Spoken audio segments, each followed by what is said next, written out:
Buena tarde a todas y todos nuestros espectadores. Sean bienvenidos a la 9ª sesión de los miércoles de divulgación de la ciencia, una serie de webinars que realiza la Universidad Autónoma Metropolitana en coordinación con la Sociedad Mexicana para la Divulgación de la Ciencia y la Técnica y el proyecto de divulgación de la ciencia de la Unidad Xochimilco, esto en el marco de la Jornada de Divulgación Científica UAM Somedicit. En la sesión de hoy abordaremos el tema de la formación universitaria de los comunicadores de ciencia profesionales. Y para discutir y analizar este tema nos acompañan 4 investigadores de lujo. Tenemos un panel de lujo en la sesión de hoy. Nuestra primera invitada es la doctora Elaine Reynoso Haines, quien es licenciada en física y maestra y doctora en pedagogía por la UNAM. Ha sido integrante del Comité Académico del Posgrado en Filosofía de la Ciencia en la línea de comunicación de la ciencia de la Universidad Nacional Autónoma de México y coordina el diplomado en divulgación de la ciencia desde 2007. También ha sido presidenta de la SOMEICIT en 2 ocasiones, coordinadora del nodo norte de la Red de Popularización de la Ciencia y la Tecnología de Latinoamérica y el Caribe y miembro del Consejo Editorial del Journal of Science Communication. Además, la doctora Reynoso recibió el Premio Nacional de Divulgación de la Ciencia Alejandra Jadair 2016 y el Premio Latinoamericano de Popularización de la Ciencia en el 2019. Actualmente es directora de Formación e Investigación en Comunicación Pública de la Ciencia de la Dirección General de Divulgación de las Ciencias de la UNAM. Bienvenida, doctora Elaine. También nos acompaña el doctor Diego Lizarazo Arias, quien es maestro y doctor en filosofía por la UNAM. Ha recibido el premio Orlando Fals Borda 2005 por investigación y trayectoria académica en sociedad y cultura. El premio 2007 a las áreas de investigación, educación y comunicación alternativa y el premio 2008 a la investigación en ciencias sociales y humanidades de la UAM, así como el Premio Internacional de Filosofía Estética 2009. Ha dirigido más de 200 investigaciones en los campos de la cultura, la estética y la comunicación. Además, ha sido autor de más de 100 artículos y de 23 libros. El doctor Lizarazo también ha sido director de la serie del Canal 22, Interferencias, Irrupciones al Sentido Común, sobre la teoría crítica contemporánea. También ha sido director de la serie del Canal 14, Pensar el Arte. Actualmente es profesor investigador de la UAM y miembro del Sistema Nacional de Investigadores Nivel 2. Bienvenido, doctor Lizarazo. También nos acompaña el físico Juan Tonda Mazón, quien es licenciado en física por la UNAM. Posee una trayectoria de más de 35 años en divulgación de la ciencia, como escritor, editor, conferenciante y conductor de programas de radio y televisión. Además, ha sido colaborador en revistas especializadas, centros académicos, programas de radio y escritura de libros de divulgación. Trabajó en la Dirección General de Divulgación Científica de la UNAM y fue presidente de la SOMEICIT de 1993 a 1995. En 1997 recibió el Premio Nacional de Divulgación de la Ciencia. Durante su trayectoria ha producido decenas de obras que lo posicionan como una de las figuras más representativas de la divulgación científica en nuestro país. Actualmente colabora en el Instituto de Energías Renovables de la Universidad Nacional Autónoma de México. Bienvenido, maestro Tonda. Finalmente nos acompaña la doctora Luz María Sánchez Cardona, quien es artista y académica, doctora en arte por la Universidad Autónoma de Barcelona, miembro del Sistema Nacional de Investigadores Nivel 1 y del Sistema Nacional de Creadores del FONCA. En 2014 recibió el primer premio de la Bienal de las Fronteras Tamaulipas y en 2015 fue galardonada por la Climate Change Artist Commission del Land Heritage Institute de Texas.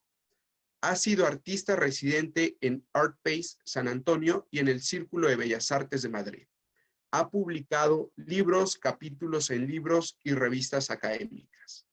La doctora Sánchez, el trabajo de la doctora Sánchez ha sido incluido en exposiciones en Londres, Barcelona, Dallas, San Francisco, Chicago, San Antonio, Bogotá y dentro de nuestro país en museos de la ciudad de Oaxaca, en Guadalajara, en Matamoros y en la Ciudad de México. Actualmente se desempeña como profesora investigadora del Departamento de Artes y Humanidades de la Universidad Autónoma Metropolitana, Unidad Lerma. La dinámica que tendremos en esta sesión, al igual que ha sido la dinámica que hemos tenido en nuestras 8 sesiones anteriores, consistirá en que cada uno de nuestros 4 ponentes tendrá hasta 10 minutos para darnos sus comentarios respecto al tema que nos compete discutir en la sesión de hoy. Posteriormente pasaremos a un espacio de preguntas del público, por lo cual le comento a nuestra audiencia que si durante el transcurso de la participación de cada uno de nuestros ponentes tiene alguna duda, pregunta o comentario respecto a lo que ellos comenten, pueden escribirlo en el chat de esta plataforma y en el espacio correspondiente nosotros le daremos lectura. Finalmente, la última etapa de esta sesión consistirá en que cada uno de nuestros invitados tendrá hasta 5 minutos para ofrecernos sus consideraciones finales sobre el tema, el cual, les repito, es la formación universitaria de los comunicadores de ciencia profesionales. El orden de participación de nuestros invitados será siguiendo el orden en el cual fueron presentados. Para que tengan una mejor orientación del tiempo, le comento a nuestros invitados que cuando falte un minuto para concluir su participación, aparecerá en pantalla un temporizador para que puedan concluir a tiempo. Sin más, le doy el uso de la voz a nuestra invitada, la doctora Elaine Reynoso. Adelante, doctora. Hola, buenas tardes a todos. Me da mucho gusto estar en esta reunión con ustedes. Felicito a la SOMECIT y a la UAM por esta iniciativa de estos miércoles en divulgación de la ciencia. Y pues me siento y agradezco en particular a Nemesio Chávez que me invitó y a Eduardo Villa también esta invitación. Y me gustaría compartir, tengo una pequeña presentación que me gustaría compartir con ustedes. Bueno, pues buenas tardes, me da muchísimo gusto estar aquí con ustedes y me gusta mucho el título de esta sesión del día de hoy, esto de la formación universitaria de comunicadores de la ciencia profesionales.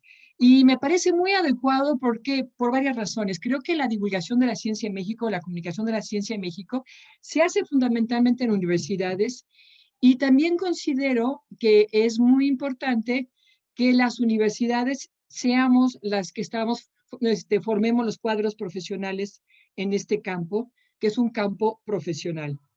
Entonces, primero me gustaría hablar de cómo he clasificado yo a las generaciones de divulgadores de la ciencia considerando su formación profesional como divulgadores.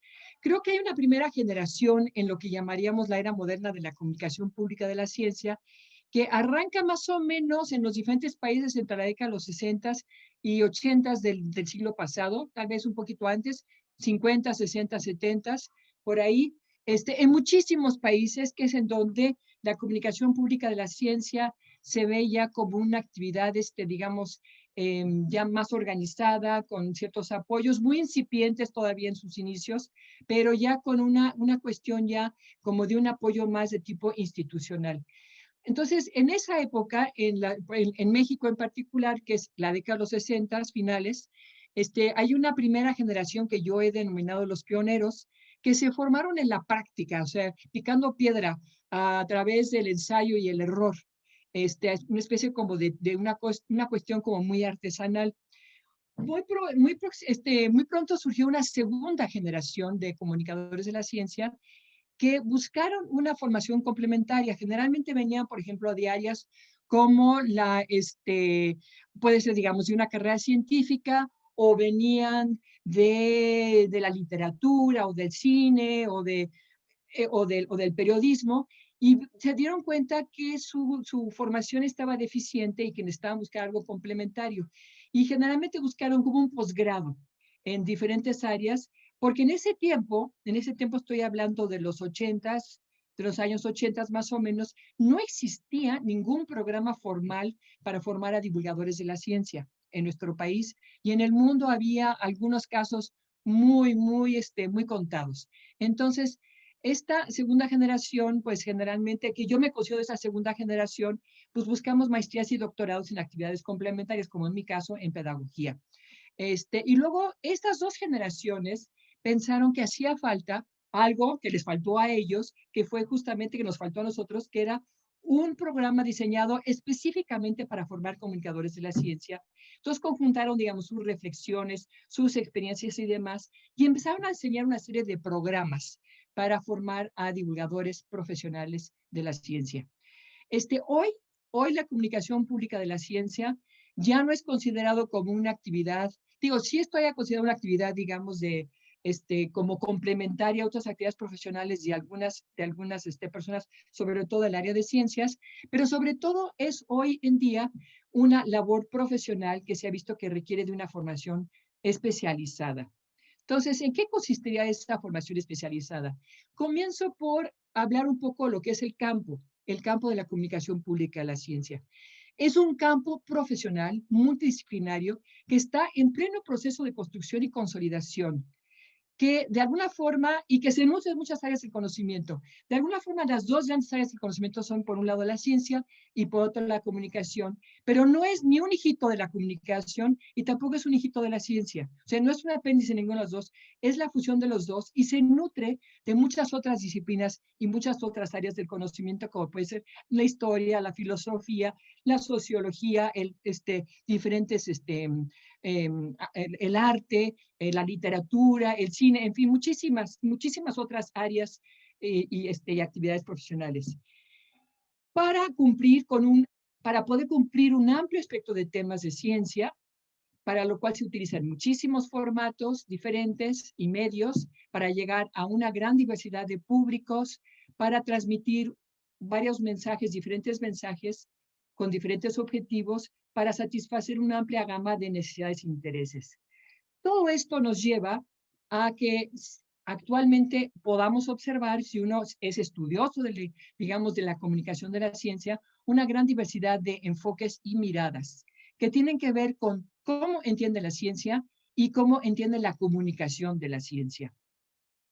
Entonces, ¿qué requerimos para formar a profesionales en esta área? Para empezar, para poder cumplir con toda esta gama y toda esta diversidad, necesitamos gente de muy diversos perfiles, porque nadie es todólogo. Todo mundo de alguna forma se tiene que especializar en la comunicación de la ciencia. Además, existen otras actividades que están relacionadas con este campo profesional, como son la investigación y los estudios en comunicación de la ciencia, los que se dedican a la evaluación, los que realizan actividades de gestión, de comercialización, administración y promoción. Ustedes podrían pensar que estas últimas no son de comunicación de la ciencia, pero sí son terriblemente importantes para que ésta se haga bien. Y en la medida de que entiendan de qué se trata la comunicación de la ciencia, en esa medida van a hacerlo mucho mejor. Entonces, hoy en día, este universo de comunicadores de la ciencia es muy diverso en cuanto a su formación, experiencia, intereses, el tipo de actividades que realizan, los estilos que emplean y las miradas. Si ustedes quieren ver este universo, en el caso particular de México, la SOMEDICIT tiene una serie de diagnósticos sobre cómo está el universo de comunicadores de la ciencia en nuestro país y en Latinoamérica. Entonces, nosotros en aras de hacer un programa de formación de divulgadores, nos pusimos a buscar, digamos, diferentes propuestas que existían en el mundo, en México y en el mundo. Y para empezar, les diría, no hay fórmulas para la formación profesional y comunicación de la ciencia. ¿Por qué? Para empezar, cada propuesta depende del contexto tanto interno como externo en que se da este programa de formación. que puede ser desde, digamos, dónde están, el contexto social, económico, cultural, de dónde estamos, qué intereses existen en la comunidad donde se va a llevar el programa, cuáles son las características de la institución que va a ofrecer el programa, qué recursos humanos, técnicos tiene. Hoy en día, ahora con esta parte, con esta cuestión virtual, que ahora que nos hemos vuelto expertos en la pandemia, pues esta parte del contexto se ha ido un poco borrando. Sin embargo, lo que sí seguimos viendo es que existe esta diversidad de enfoques, esta diversidad de intereses de quienes están interesados en formarse en esto, así como los que pueden ofrecer estos programas. Existe una gran diversidad de requisitos de ingreso y egreso. También existe una diversidad de periodos que duran estos programas, así como de los títulos otorgados. En cuanto a fórmulas que hemos visto, hay algunos que se especializan en medios. Por ejemplo, hay algunos que hacen mucho énfasis, la mayoría, en el medio escrito, para que la gente, y yo considero que esto es una manera de abordarlo muy apropiada, porque todo mundo tiene que escribir bien. O sea, no importa el medio al que se vaya a dedicar, todo el mundo tiene que escribir bien. Entonces, bueno, hay algunos que se dedican a fomentar mucho la parte escrita, otros que se abocan a los museos, otros que, bueno, se han abocado más bien a lo que está muy de moda ahora, que es todo lo de Internet, todos los recursos en web, todo lo virtual, los medios electrónicos. Hay otros programas que se han enfocado fundamentalmente a una cierta área de la ciencia, como pueden ser ciencias de la salud, ciencias del medio ambiente, y luego hay otras que no son tanto, no tanto forman profesionales, digamos, que van a realizar actividades, productos de comunicación de la ciencia, sino que más bien van a ver a la comunicación de la ciencia como objeto de estudio, ya sea para su investigación con el fin de contribuir al campo del conocimiento, o los que son evaluadores que evalúan los resultados de la comunicación de la ciencia, de los productos, las actividades, de los espacios, de estos tipos de programas que sirven para, como herramienta de desarrollo por un lado, pero también para aprender y para hacerlo cada vez mejor. Y luego, como comentaba hace rato, hay otras actividades que también para eso se forman profesionalmente en áreas como afines o complementarias, como puede ser la administración, la gestión, la vinculación y la promoción. Entonces, no sé cómo ando de tiempo. Todavía bien, doctora. Cuando falte un Ok, minuto aparecerá en pantalla el ok, temporizador. bueno. Entonces, bueno, yo más que nada quería como plantear el entorno general y entonces quería mencionarles muy brevemente las experiencias que yo he tenido y los programas en los que yo he participado para hablar un poco de esta diversidad. Mi primera experiencia fue en el curso de formación de anfitriones de museos de ciencia, en particular el Museo de Ciencias Universum de la Ciudad Universitaria, o sea, de la UNAM, que se inauguró en 1992 y después el Museo de la Luz, y luego muchas otras exposiciones temporales. Y nosotros nos vimos en la necesidad de formar anfitriones que son los guías de museos. Entonces, bueno, ahí los estamos formando para que puedan ellos, por un lado, adaptar, digamos, el discurso de la ciencia y el discurso que presenta el museo a las necesidades y al perfil de cada uno de los visitantes que tienen enfrente, por un lado. Y por otro lado, bueno, pues que tengan este tipo de habilidades de poder hablar en público, de poder hacer una serie de actividades. Entonces, por ejemplo, ahí vimos, eran básicamente, todos son estudiantes universitarios, entonces se les daba como una parte como general de cultura científica y luego ya muy específica en el área en la que estaban, se les formaba en la parte de como conceptos básicos de comunicación de la ciencia que tiene que ver con museos, el museo como un medio para comunicar la ciencia, y luego, bueno, ya se les da una capacitación más específica y además se les daba, digamos, expresión corporal, manejo de voz, y cuestiones teatrales, o sea, se les daba la de comunicación de riesgos, qué hacer en casos de situaciones de riesgos, en fin, era una formación de ese estilo, era un curso teórico práctico en donde estaban 20 horas en el museo, en donde 16 se dedicaban a estar en piso y 4 estaban en su capacitación. En 1995, inauguramos lo que era antes el Centro Universitario de Comunicación de la Ciencia, el Diplomado en Divulgación de la Ciencia, que es la experiencia de estas dos generaciones que yo mencionaba al principio, en donde tratamos de ser el primer programa formado especialmente para poder tener divulgadores profesionales.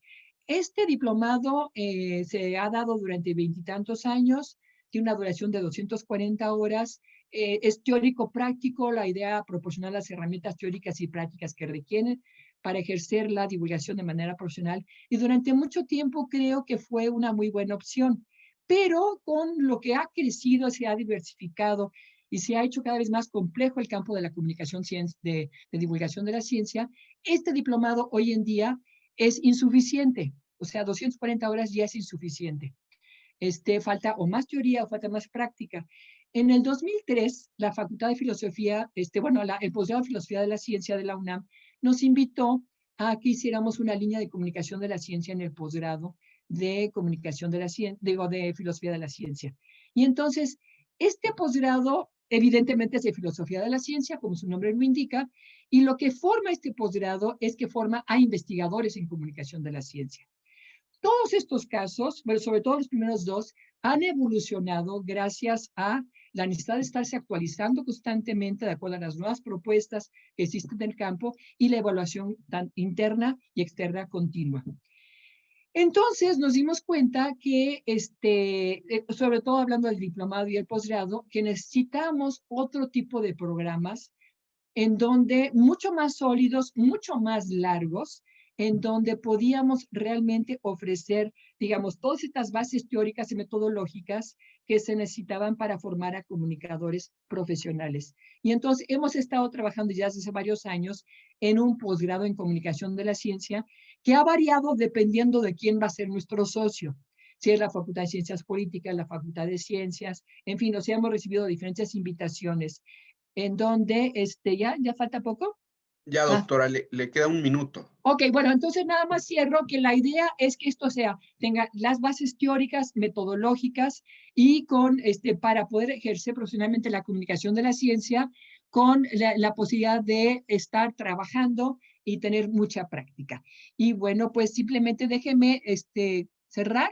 Bueno, pues muchísimas gracias por su atención.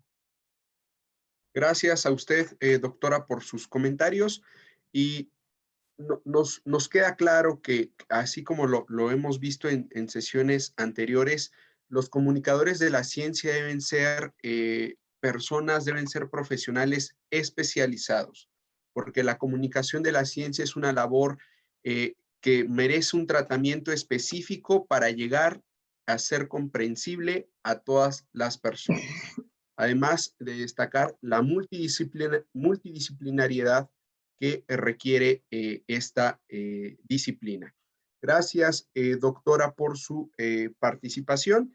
Y ahora le damos el uso de la voz al doctor Diego Lizarazo, quien tiene hasta 10 minutos para ofrecernos sus comentarios. Adelante, doctor. Pues en primer lugar les agradezco muchísimo la invitación. Yo creo que es un contexto muy relevante. Es fundamental pensar la divulgación de la ciencia o la comunicación de la ciencia en el contexto contemporáneo. Agradezco mucho también participar en este foro con las colegas y los colegas ilustres que han venido trabajando esta temática y este horizonte de cuestiones durante algún tiempo. En primer lugar, me gustaría simplemente destacar que efectivamente la divulgación científica es una cuestión capital para la vida social y para la formación de criterios en los ciudadanos. La ciencia como una herramienta clave, digamos, para entender nuestra realidad, para comprender los fenómenos que nos aquejan, y también como un recurso fundamental para adquirir criterios que permitan estructurar nuestro propio pensamiento. Yo creo que hoy en día es fundamental la contribución a la generación de una racionalidad en la ciudadanía, particularmente en un contexto como el de hoy, en el que hay una vorágine comunicativa, no solamente por los medios convencionales, sino particularmente por la explosión y la proliferación y extensión de las redes sociales. Efectivamente, la formación de una racionalidad pública capaz de dar cuenta de manera sopesada y crítica de las informaciones que se reciben y que se ponen en circulación, creo que es una cuestión capital de nuestro tiempo. Quizás una de las cosas que nos ha mostrado la pandemia de COVID-19 con mucha claridad es que todo el tema de las fake news, de la posverdad, de la información poco fundamentada, en fin, son una problemática grave, digamos, fundamental que debemos encarar. Y en ese sentido creo que la divulgación de la ciencia no solamente contribuye a que los ciudadanos y las personas adquieran criterio para poner en circulación la información fundamentada y con capacidad, digamos, de generar un conocimiento genuino, sino además que también constituyan y contribuyan a la creación de esa racionalidad pública tan fundamental en la sociedad de nuestro tiempo. Entonces, en ese sentido, creo que esta es una temática que me parece clave en términos del potenciamiento, digamos, de una capacidad analítica. Pero también creo, un poco pensando en el territorio en el que yo me ubico, que es básicamente de las ciencias sociales, creo que la aportación pública más amplia de las ciencias sociales es contribuir no solo a la comprensión de las estructuras, las instituciones, las lógicas, las relaciones, la racionalidad de las sociedades en las que vivimos, sino también de contribuir a generar un pensamiento crítico capaz de cuestionar la forma en que está organizada y distribuida las instituciones, el poder, las relaciones entre los sujetos sociales. Creo que eso me parece que es también una labor de la divulgación de la ciencia con la cual, digamos, las ciencias sociales tendrían en ese sentido un papel fundamental para pensar, ¿no? Una sociedad como la contemporánea, dominada fundamentalmente por una suerte de racionalidad tecnológica, detrás de la cual hay un conocimiento científico sin lugar a dudas, requiere efectivamente entonces herramientas, criterios, recursos para pensarse a sí misma, para pensar la tecnología, para pensar la ciencia que está detrás de la tecnología y también para pensar la tecnología o los objetivos técnicos que están por delante de la ciencia y que en buena medida definen buena parte de los proyectos dominantes de la ciencia de nuestro tiempo. Creo que todo eso es parte, digamos, de lo que yo consideraría como el tema de la divulgación de la ciencia.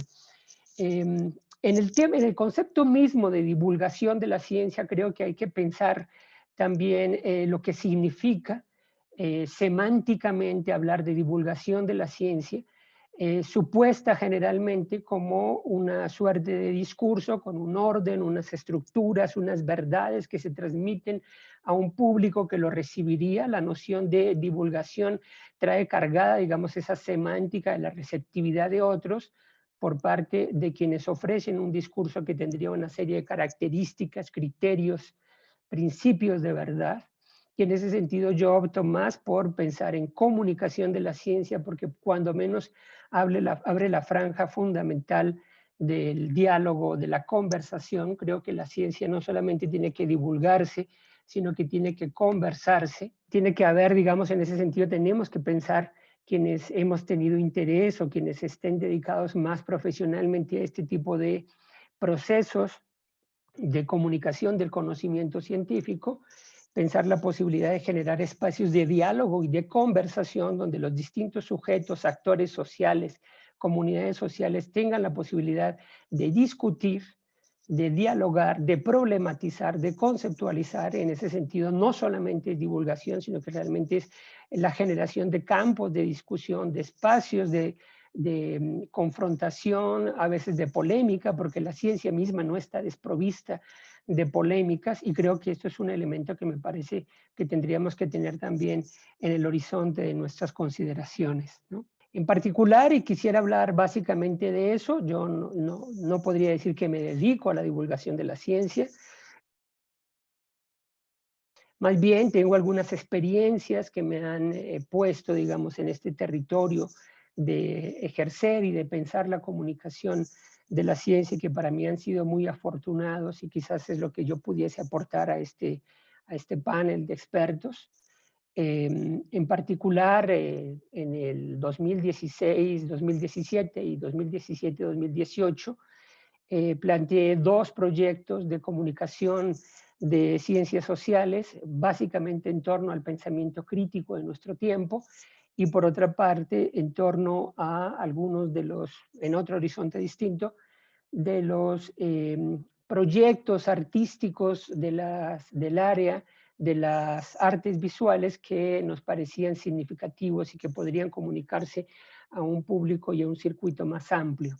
En los dos casos, los dos proyectos, lo que pusieron en juego fue la realización de 2 series para la televisión, una para el canal 22, otra para el canal 14, pero que tuviesen las características que permitieran que estos proyectos circularan en espacios de redes, básicamente redes sociales, en internet, etcétera, y no solamente en el formato de la televisión. Entonces, esto nos planteó una serie de problemáticas significativas.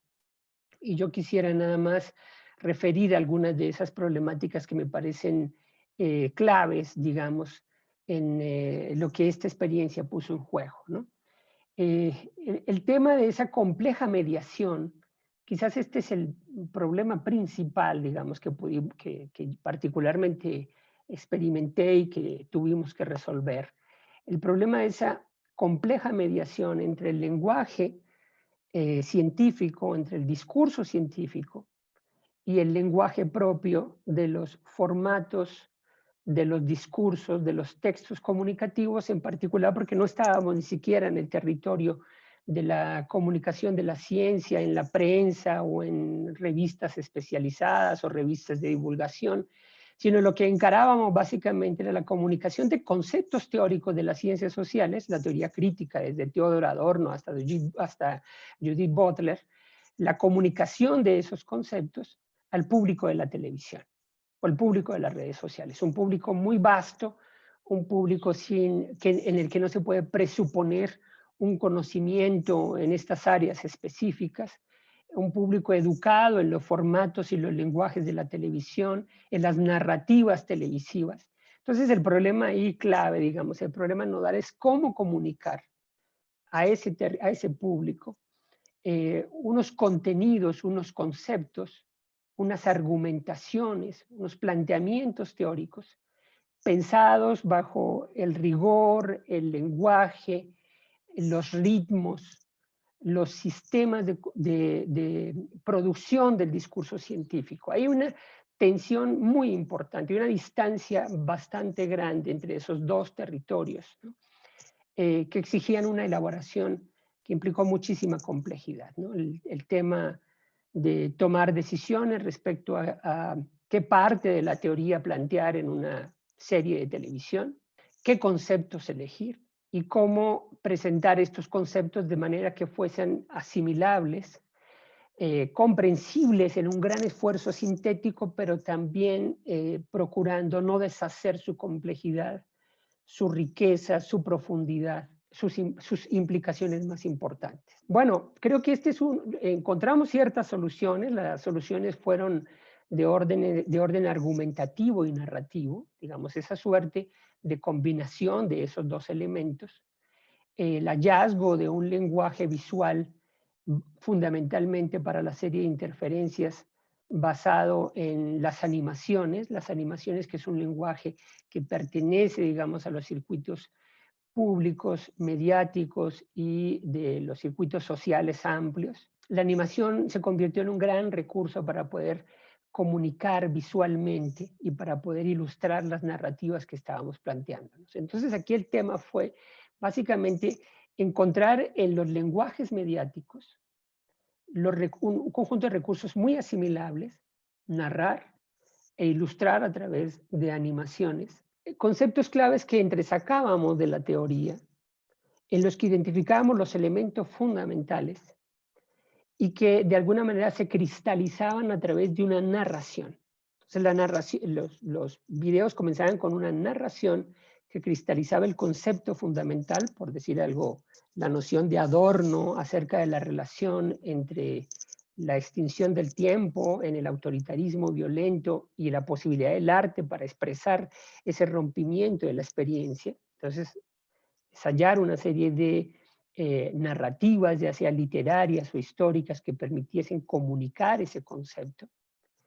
Y luego una argumentación muy clara, sencilla pero potente, que pudiesen permitir anclar algunos de los conceptos que en esa narrativa aparecían, una nueva narrativa y un nuevo proceso de anclaje argumentativo.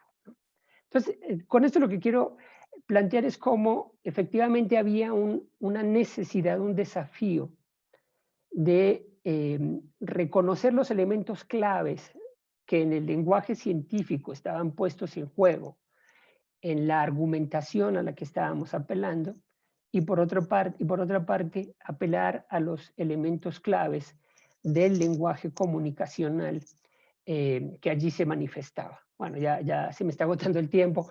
Entonces, aquí, digamos, participó entonces una conciencia muy atenta de la dimensión estética, de la dimensión narrativa, de la dimensión sensible, como un principio experiencial para poder acercarse a públicos mucho más vastos. Y esto implicó la generación de equipos interdisciplinarios, de un equipo interdisciplinario entre gente en la tradición científica y comunicadores y gente que aportaban elementos de la teoría y del conocimiento del arte. Esta mediación de estos tres elementos fue lo que permitió el desarrollo de esta serie. Eso quisiera compartir por ahora. Muchas gracias, doctor Lizarazo, por sus comentarios. Destacar que, como se ha mencionado, como lo han mencionado nuestros dos panelistas hasta ahora y como lo han mencionado en las sesiones anteriores nuestros invitados, la labor de la divulgación de la ciencia, la labor más importante de la divulgación de la ciencia es llegar de forma comprensible a las masas, hacer digerible el contenido y la importancia de la ciencia para la sociedad. Y ya lo decía el doctor Lizarazo, en estos tiempos en los que las redes sociales y las tecnologías han contribuido a no tener tan clara la realidad de la falsedad, la divulgación de la ciencia tiene todavía una labor más importante. Crear pensamiento crítico en la sociedad y que la sociedad sea capaz de o tenga mayores herramientas para distinguir entre la realidad y la falsedad. Ahora pasemos, por favor, con nuestro siguiente invitado, con el maestro Juan Tonda, para que nos ofrezca sus comentarios respecto al tema de esta novena sesión, que les recuerdo a nuestra audiencia es la formación universitaria de los comunicadores de ciencia profesionales. Adelante, maestro Tonda. Sí, pues muchas gracias a Nemesio y a ti, Eduardo, también por la invitación. Me da mucho gusto estar en esta mesa y sobre todo pues con compañeros ya de hace algunos años como Elaine, que aprovecho para felicitarla porque hoy es su cumpleaños.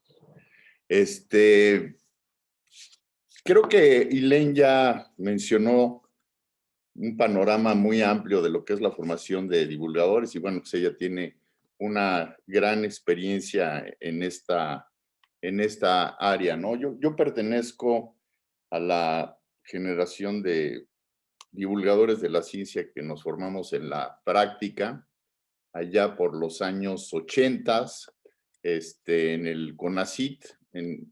Yo pertenezco a las gentes que trabajaron desde los inicios en las revistas Ciencia y Desarrollo, que desgraciadamente ahorita la desaparecieron después de 40 años, y la revista Información Científica y Tecnológica, que fueron espacios en los inicios de formación de divulgadores de la ciencia, junto con el Centro Universitario de Comunicación de la Ciencia, que dirigía el doctor Luis Estrada. En el caso del CONACYT, yo trabajé con el ingeniero José de Lerrán, que también es otro de los pioneros divulgadores. Y bueno, pues era una época pues muy interesante, porque en esa época había un gran apoyo hacia la divulgación de la ciencia en este país. Para que se den una idea, había 52 librerías en todo el país destinadas a libros de divulgación de la ciencia de todas las áreas. Había 4 grandes revistas de divulgación y había muchísimo apoyo a todo el trabajo de divulgación de la ciencia. Es sorprendente, o sea, cómo se pudieron llegar a cerrar 52 librerías, ¿no? dedicadas a divulgación de la ciencia. Entonces, bueno, pues en esta generación, pues muchos aprendimos en la práctica. Yo, que provenía de las carreras de física, pues la parte de la escritura no se me daba bien. Entonces tuve que empezar a aprender en la práctica a escribir un poco mejor, pero bueno, nuestros jefes pues eran bastante buenos los que habían entonces en el CONACYT. Teníamos de jefes a Augusto Monterroso, un destacado escritor, y al poeta Eduardo Lizalde, eran nuestros jefes, y entre nuestros compañeros, pues yo tenía, uno de mis compañeros era el poeta Jorge Brach, y un sociólogo, Juan Manuel Valero, y con ellos aprendíamos de forma multidisciplinaria, como se menciona. Yo les enseñaba cuestiones de ciencia y aprendía de ellos a escribir un poco mejor. Entonces, entendimos que la multidisciplina era lo que permitía poco a poco ir teniendo un trabajo de calidad, ¿no? Que es lo que menciona Elaine.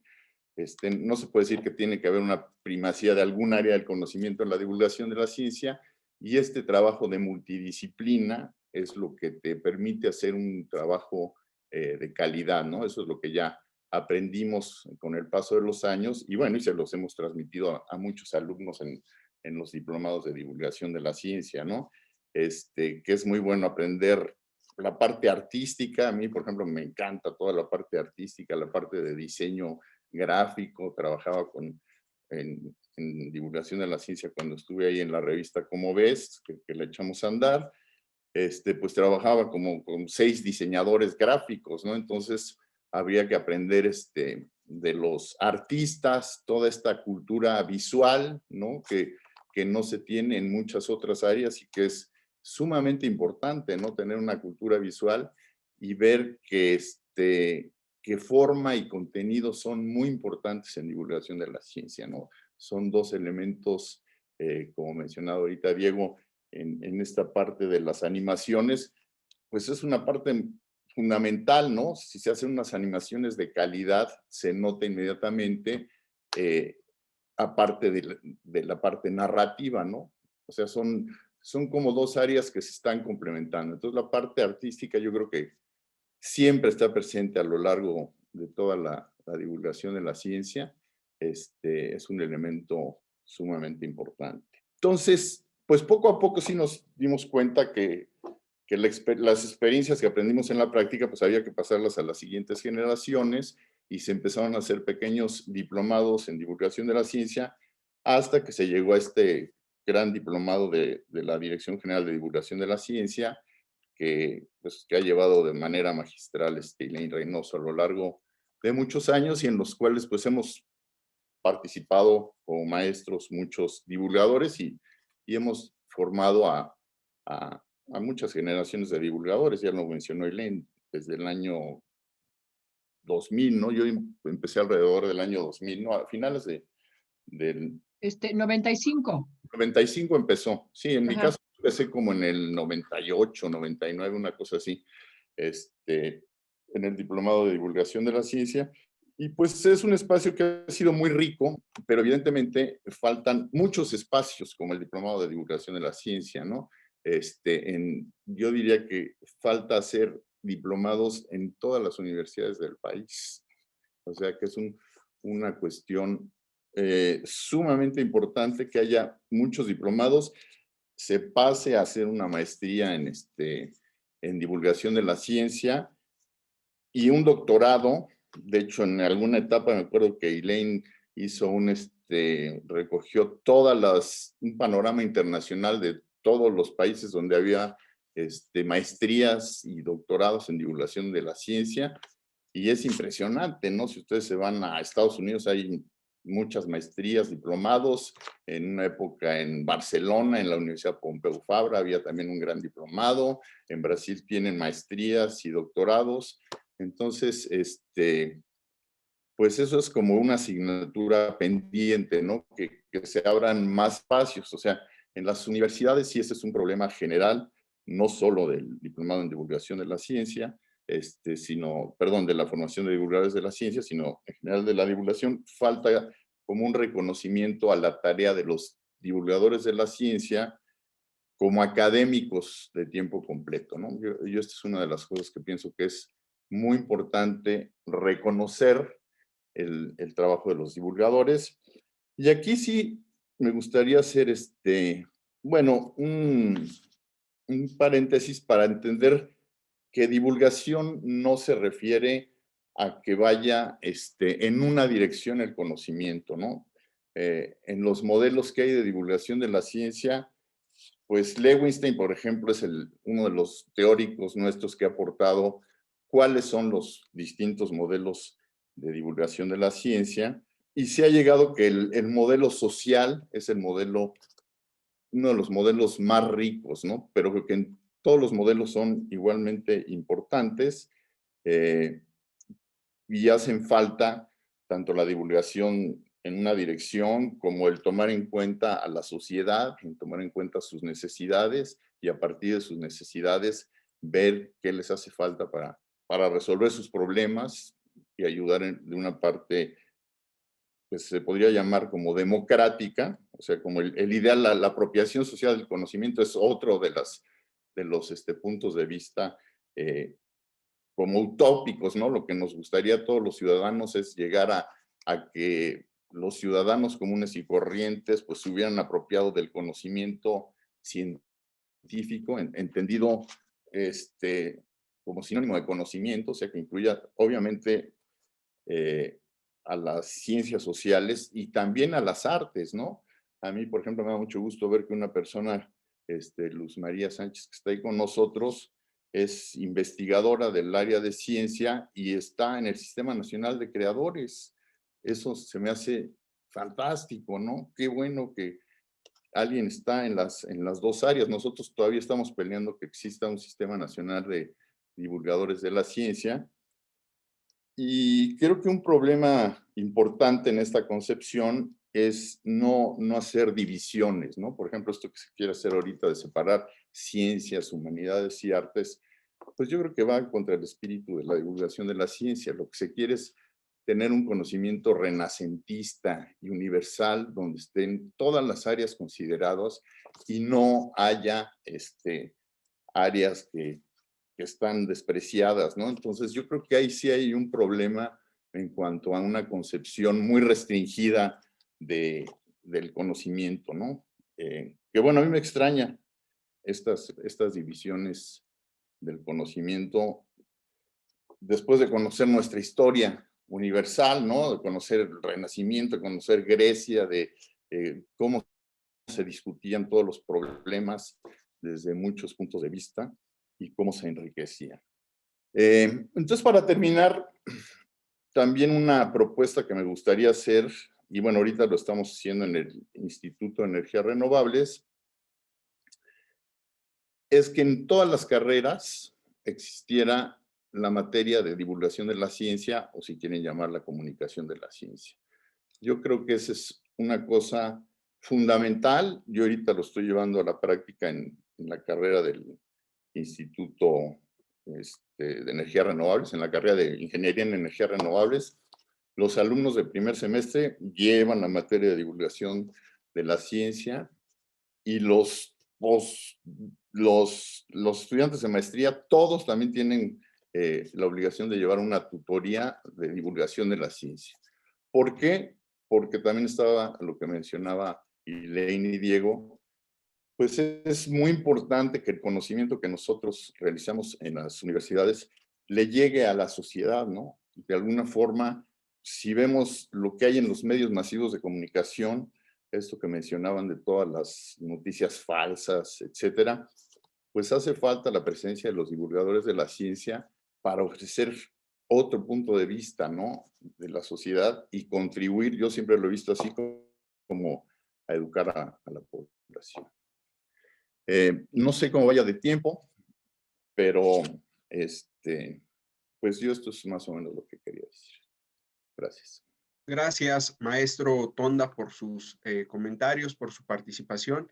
Evidentemente es necesario, como usted bien lo mencionaba, reconocer la labor que realizan los divulgadores de la ciencia en nuestro país. Es una noble labor que no es tan conocida por la población mexicana, y que sin duda alguna el trabajo que ustedes como divulgadores realizan es esencial para el desarrollo de nuestra sociedad y evidentemente para el desarrollo de nuestro país, para la mejor comprensión de la realidad y de los problemas a los que nos enfrentamos de forma diaria.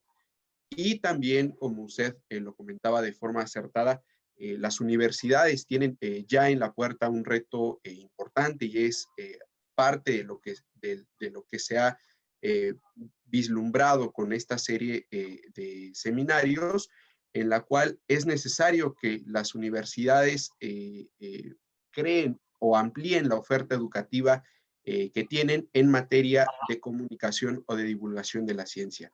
Gracias nuevamente, maestro Tonda.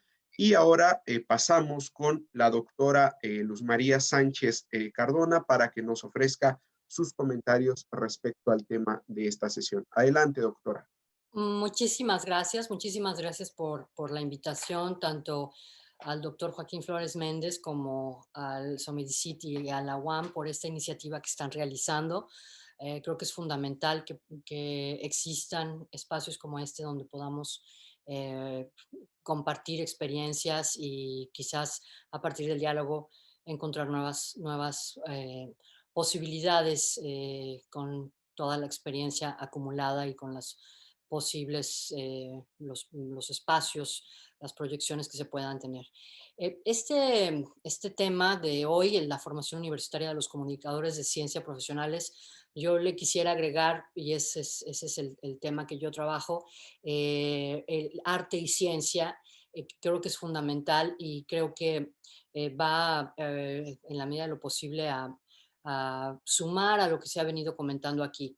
Ya lo decía la doctora Elaine, hablando de su experiencia con museos, ¿no? Y por supuesto la experiencia que tienen en formación ya de décadas. Lo comentaba Diego Lizarazo cuando hablaba de su experiencia con las series de Canal 22 y Canal 14, y el mismo maestro Juan Tonda, quien bueno, nos comparte su experiencia trabajando con poetas y con artistas de la palabra, la multidisciplina y por supuesto la necesidad del arte. En ese sentido, yo podría, sin querer ahondar mucho en ello, hablar de dos experiencias muy concretas de mi formación y posteriormente hablar del proyecto actual que estamos trabajando justamente en la UAM y algunos nodos que tenemos de contacto con otros espacios universitarios profesionales a nivel internacional y que nos han ido ayudando a marcar un poco el rumbo. El primer antecedente del que yo quisiera hablar es mi participación en Radio Universidad de Guadalajara, en un momento en que Radio Universidad de Guadalajara era una sola radiodifusora en la capital de Jalisco y el proceso que tuvo para hacer su red Radio Universidad de Guadalajara, que justamente fue antes de los 2000 y en la que yo tuve la oportunidad de participar y donde fue yo tuve antes de integrarme a la UAM la oportunidad de trabajar por mucho tiempo en la Universidad de Guadalajara en la parte de divulgación de contenidos en el ámbito radiofónico, que era el único medio que en ese momento tenía esta universidad y que nos permitió por un lado, trabajar mano a mano con grupos de científicos que eran los profesores de las distintas, en ese momento todavía, facultades de la Universidad de Guadalajara, antes de que hicieran esta gran modificación a departamentos y divisiones, etcétera. Y también todo esto se hizo en el siglo todavía pasado, pero que la radiodifusora universitaria creció teniendo una emisora en cada uno de los centros, de lo que serían los centros universitarios de esta universidad, y donde se trabajó mano a mano, por un lado, con sociedad civil para saber qué tipo de audiencia tenía cada uno de estos centros regionales, y por otro lado, con el cuerpo de profesores que estaba en cada uno de estos centros regionales de investigación y de docencia. Entonces fue muy interesante porque de tal forma que cada una de las ahora 8 radiodifusoras que forman la red Radio Universidad de Guadalajara se hicieron realmente de manera interdependiente, dependiendo del perfil de cada una de las regiones, dependiendo de las carreras que se impartían en esa zona. Por supuesto, a la hora que se hizo el diseño universitario en todo el estado de Jalisco, se pensó en las zonas de producción, en las zonas de creación de cultura, etcétera. Y eso mismo se replicó en el proyecto Radio Universidad de Guadalajara, de tal forma que solamente los noticiarios a nivel, digamos, local desde la capital del estado, es decir, Guadalajara, que a su vez retomaban noticias a nivel nacional, era el único contenido que se replicaba en toda la red. Los otros contenidos radiofónicos, el resto de las 24 horas de emisión radiofónica, era en su mayoría local, desde la música hasta la creación de contenidos y los temas. Y es algo que todavía persiste. Ahora por mis temas de investigación, creación que realizo, por un proyecto vinculado, por ejemplo, con las violencias estructurales que existen, es en Lagos de Moreno, en Radio Universidad del área de Lagos de Moreno, donde existe un programa exclusivamente para tratar el tema de los desaparecidos. ¿Por qué? Porque es una zona de paso y de contacto con los otros estados donde se están dando este tipo de situaciones con mucha más violencia y de tal forma que en ese lugar existe ese programa de radio y no en otros espacios de la misma red Universidad de Guadalajara, solamente por mencionar un ejemplo, ¿no? El otro caso muy concreto, el cual yo quisiera hablar rápidamente, porque ya tengo 5 minutos, es el del Canal 22 Internacional, que tuve oportunidad de dirigirlo durante 5 años, cuando Jorge Volpi fue director del Canal 22, y donde también se creó todo un proyecto de difusión de la ciencia y de la cultura a partir del público meta, que en este caso era un público binacional, mexicanos y mexicoamericanos, bicultural, porque eran tanto generación de hijos y nietos de mexicanos que ya manejaban tanto la cultura del país donde nacieron, como la cultura de los padres y los abuelos, y también bilingüe, es decir, se manejaban tanto en español como en inglés, porque tenemos generaciones de los abuelos y los adultos mayores que quizás ya no hablan o no hablaron inglés, pero luego tenemos los nietos y los bisnietos que solamente hablan inglés, y entonces teníamos que hacer un proyecto de difusión que trabajara en esas diferentes capas. Entonces fue muy interesante esa posibilidad, porque muchos de los productores de Canal 22 que trabajaban para otras series, no sé, pienso en Pepe Gordon y en otros, en el mismo Mardonio Carballo con su proyecto de divulgación de las culturas originarias, teníamos que trabajar en ese multinivel, y fue muy interesante ese aprendizaje. Yo quisiera hablar ahora del contexto del arte, que creo que es algo que de alguna manera el arte y las humanidades lo han tocado también los otros ponentes con quien me siento muy honrada de estar esta tarde. Y es que el arte lo veo y se entiende, lo quiero entender como un elemento de exploración, reconocimiento, creación de conocimiento, y que también nos permite divulgar los conocimientos mucho más complejos. Es decir, en la UAM Lerma tenemos un área de investigación que se llama Práctica como Investigación en las Artes, Transdisciplina y Sonido, donde todos los miembros de esa área de investigación somos artistas y también investigadores, y nuestra área de investigación justo precisamente busca creación de nuevo conocimiento a través de la metodología de la producción artística, que es una metodología ecléctica y distinta y renovada cada vez que uno está empezando a trabajar estos proyectos. La metodología es la producción artística, son los procesos que llevan a la creación de una obra de arte. Entonces, también ahí, tanto en la Universidad Autónoma Metropolitana, en la Unidad Lerma, como en otras unidades, tenemos la presencia de muchísimos científicos y creadores que trabajan en estas zonas de frontera. Hablamos, por ejemplo, de los neurólogos que están trabajando con pianistas para entender cómo funcionan las complejidades de la música y el cerebro, pero también tenemos artistas que están trabajando con la biología y hacen bioarte a partir de fibras sintéticas que vienen quizás de elementos biológicos vivos. En fin, estamos hablando de unos cruces que nos permiten llegar a una unas formas de conocimiento distintas, pero también se ha demostrado, y esto ustedes seguramente lo conocen muy bien, que el arte permite muchas veces presentar, exhibir y hacer que un grupo mayor de personas reconozca o entienda cuestiones muy complejas. Y es por eso que muchas veces se está empezando desde hace más de 30 años a invitar a artistas a que trabajen con ingenieros y con diseñadores y con humanistas para poder de alguna manera articular estas nuevas maneras de comunicar estos conocimientos complejos. Entonces, voy a compartir rápidamente, espero que sea sencillo este procedimiento, espero que lo puedan ver. Este es un proyecto que se está trabajando en la actualidad en la Universidad Autónoma Metropolitana, se llama Artes, Ciencias, Humanidades y Ciudadanía, y básicamente este proyecto que está en conformación de una red a través de las 5 unidades de la UAM, es una red de investigación que busca conocer, aquí lo pueden leer conmigo, y dar a conocer las actividades que realizan profesores investigadores, gestores, creadores, divulgadores, en fin, dentro de las 5 unidades que conforman a la UAM.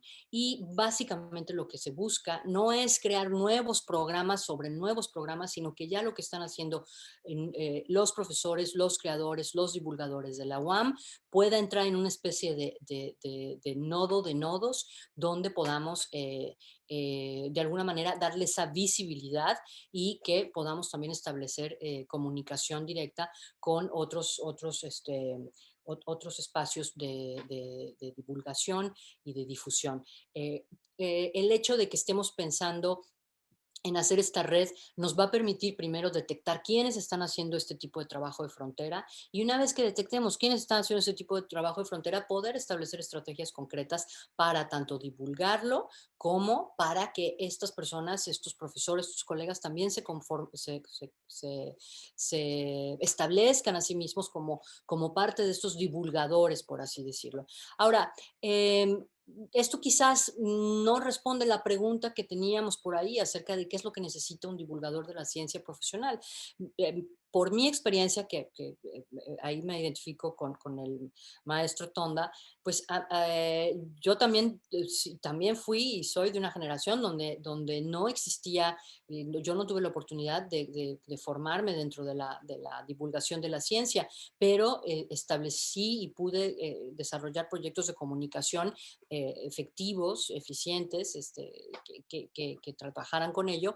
Quizás no yo en primera persona, pero yo articulando grupos que pudieran hacer eso. Y en efecto, como bien lo menciona el maestro Tonda, el que sean multidisciplinares y que cada uno sea especialista en su área, facilita muchísimo la comunicación de la ciencia o en este caso del arte ciencia. Tenemos a los comunicadores profesionales por ejemplo, en los medios de comunicación, como lo mencionaron, el Canal 22, como yo conozco el Radio Universidad de Guadalajara o One Radio, pero también estos comunicadores profesionales necesitan de las personas que están generando este tipo de conocimiento de frontera.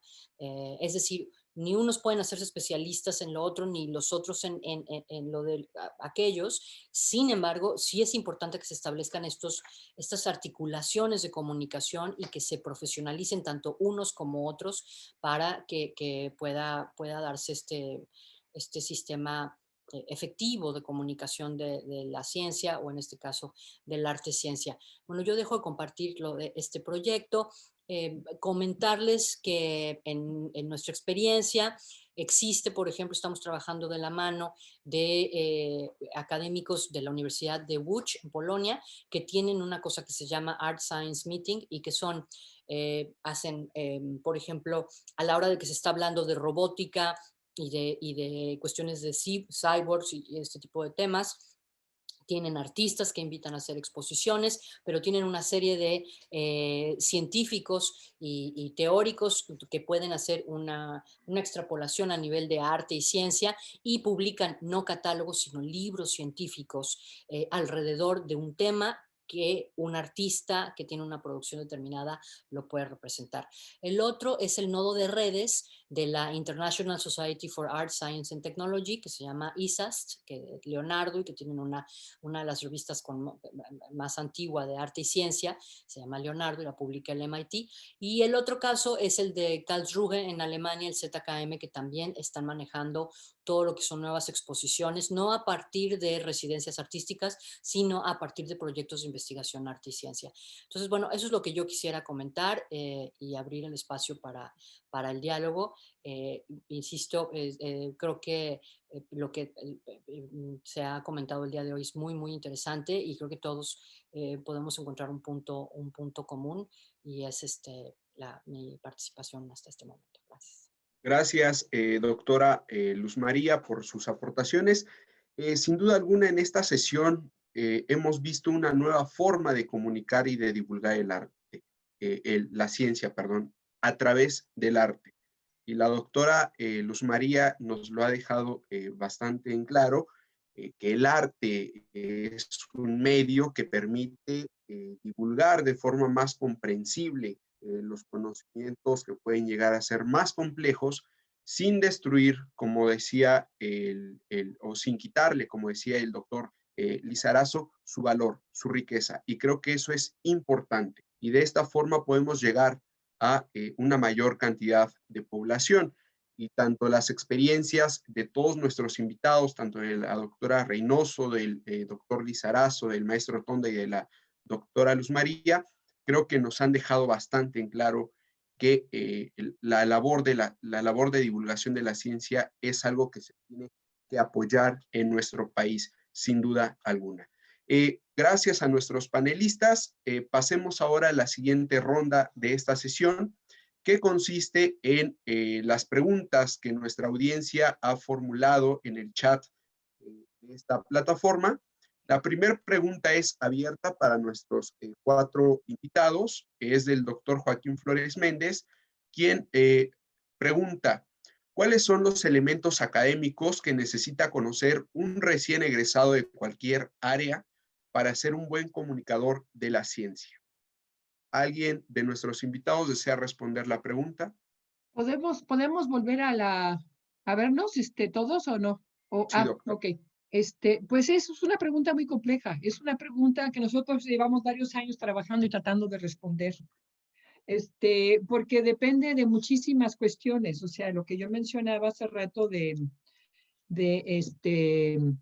que cada caso es un caso particular. O sea, que es un análisis del contexto en el que se lleva a cabo. Y también yo insisto mucho, y creo que las experiencias lo demostraron, los 3 ponentes que mostraron una gran diversidad de experiencias muy ricas, mostraron la necesidad de que no hay fórmulas únicas, ¿sí? Entonces, nosotros hemos estado trabajando, y esto va a ser parte de mis conclusiones, en cuál sería justamente el núcleo duro que todo comunicador de la ciencia debe saber. O sea, ¿qué es lo que todo divulgador de la ciencia debe saber para hacer una actividad profesional? Y yo soy de la idea de que sí hay un núcleo duro, que si quieren después lo comentamos, cuál sea este núcleo duro en cuanto a teoría y metodología y cierto conocimiento de medios. Yo diría que aprendan, por ejemplo, a trabajar en equipo, sería una de esas cuestiones, pero también yo creo que después hay que especializarse. O sea, me queda clarísimo. O sea, la diversidad de productos, de actividades, de espacios, de motivos, de objetivos, de razones por las cuales comunicar la ciencia, de maneras de relacionarse con el público es tan diversa que creo que tenemos que formar gente, digamos, con muy diferentes formaciones. Entonces, bueno, ahí la gran pregunta es, ¿cuál será el núcleo duro de conocimientos y de estrategias y de herramientas que requiere un comunicador de la ciencia? Y lo dejo para una discusión posterior. Gracias, doctora. ¿Alguno más de nuestros panelistas desea responder la pregunta? Sí, yo concuerdo con lo que dice Elaine. Es muy difícil proponer ya casi un programa de estudios que debe de tener un divulgador de la ciencia. Yo creo que hay una parte teórica que se debe de conocer, hay una parte histórica que es importante, conocer la parte histórica tanto en México como en el mundo. Señalaría esos dos elementos como una cosa que creo que inicialmente es bastante importante. Y otra, como dice Elaine, pues hay una diversidad de medios que cada medio requeriría un trabajo ya muy especializado a la larga, ¿no? Entonces, se mencionaba que la parte escrita es como une a muchas áreas del conocimiento, o sea, hasta para un WhatsApp hace falta la parte escrita, ¿no? Entonces, que es bueno que la parte escrita siempre esté presente, pero encontramos en la actualidad, por ejemplo, en los libros electrónicos que yo he visto así actualmente muy modernos, pues están todos los medios de comunicación, ¿no? Tiene fotografías, tiene animaciones, tiene infografías, radio, videos, entonces están todos los medios ahí metidos, ¿no? Entonces, concuerdo con Elaine que sería ya motivo de pues, una discusión mucho más amplia, ¿no? Ponerse de acuerdo. Gracias. Gracias. Maestro, adelante, doctor Diego. Bueno, además de lo que han señalado tanto Juan como Elaine, que me parece totalmente pertinente lo que plantean, creo que un elemento clave, muy importante, es el conocimiento de las audiencias. Es decir, hay un conjunto de disciplinas técnicas, sociológicas, en fin, incluso antropológicas, que nos permiten aproximarnos a las características de las audiencias, no solamente en términos estructurales, origen social, formación, edad, etcétera, sino también en términos, yo diría, comunicológicas o comunicativas. Esto es muy importante. Es decir, ¿cuáles son los hábitos comunicacionales que tienen esas audiencias? ¿Qué tipos de experiencias comunicativas predominantes hay en esos circuitos? ¿Cuáles son sus competencias audiovisuales, narrativas, argumentales? Es decir, este conjunto de elementos permite comprender particularmente qué tipo de lenguaje, qué tipo de comunicación, qué formatos, qué características de los discursos. Un tema, por ejemplo, la duración de un discurso es un elemento muy importante para distinguir la posibilidad de llegar a audiencias jóvenes o audiencias más maduras. Es decir, los públicos juveniles contemporáneos educados y experimentados en el uso de WhatsApp o de Twitter o de otra serie de redes tienen unos umbrales de atención y de percepción distintos a los que se tenían hace 30 o 40 años. Entonces es una lógica muy diferente. Entonces eso implica que repensemos un poco en ese sentido esa conexión entre las características de la construcción del discurso y las características recepcionales y de fruición de las audiencias. Este me parece que es un conocimiento clave que se requiere tener hoy. Gracias, doctor Diego, por su reflexión. Doctora Luz María, ¿tiene algún comentario al respecto? Sí, yo aunando en lo que están comentando, diría que sí, que es conocer las audiencias, que ahora justamente los medios de comunicación con estas modificaciones que están teniendo, han optado por ya no, desde hace muchísimos años, ya no checar cómo están los niveles de rating, porque ahora el rating se mide de distintas maneras, como lo comenta el doctor Diego Lizarazo, pues tiene que ver hasta con cómo las audiencias reciben estos contenidos, ¿no? Cuáles son los canales que deciden que son los que van a utilizar, y ya la televisión no lo es y muchas veces el radio tampoco. Entonces, a estas modificaciones y reestructuraciones que están teniendo los medios de comunicación a nivel global, pues tenemos también que pensar en estas distintas audiencias, y por lo tanto la industria y los divulgadores tienen que estar de la mano, ¿no? O sea, si la industria se va a dedicar a hacer series tipo Netflix, pues los divulgadores tendrán que estar también ahí aprendiendo de esos formatos y de esa nueva industria que es la de el pago por un tipo de televisión privada, aquellos que se mantengan en los espacios públicos de divulgación del arte y la cultura, pues también tendrán que estar de la mano estas nuevas maneras de hacer televisión, etcétera, ¿no? Entonces, creo que una cosa va con la otra, pero definitivamente la profesionalización es indispensable. Sí. Gracias a nuestros invitados por su respuesta a esta primera pregunta. La segunda cuestión la realiza Ariadna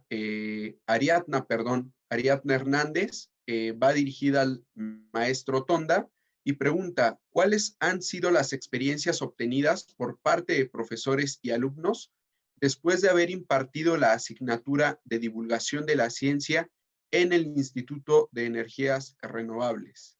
Adelante, maestro, por favor. Sí, bueno, yo en las experiencias que he tenido con los alumnos y los maestros que estamos ahí, hacemos una parte siempre teórica de divulgación de la ciencia, de historia, de filosofía, y luego llegamos a una parte que es tipo taller, ¿no? Donde los estudiantes escriben artículos y entre todos trabajamos esos artículos para tratar de mejorarlos y llegar al final, que es lograr que ese artículo se publique. Entonces, por ejemplo, aquí tenemos espacios abiertos en un periódico local que se llama La Unión de Morelos, y gracias a un espacio que se llama Sin embargo se mueve, pues logramos que se puedan publicar esos artículos por los estudiantes, ¿no? Entonces, esa es una motivación pues grande, porque estamos partiendo de una enseñanza, una práctica, y ver el resultado ya terminado y publicado y llegar al gran público, ¿no? Entonces creo que ese es un poco el modelo que estamos siguiendo ahí, y pues creo que a los estudiantes en general les ha gustado, y también con esta idea de tener una participación social, ¿no? Que lo que estudiemos pues salga de las aulas, de las universidades, de los laboratorios, ¿no? Entonces es un poco por ahí va. No sé si eso responde. Gracias, maestro, por su respuesta. Otra pregunta que va dirigida a nuestros 4 invitados es la siguiente. ¿En dónde trabaja un entusiasta divulgador científico que no tiene contactos en televisión, radio, etcétera? ¿Publica?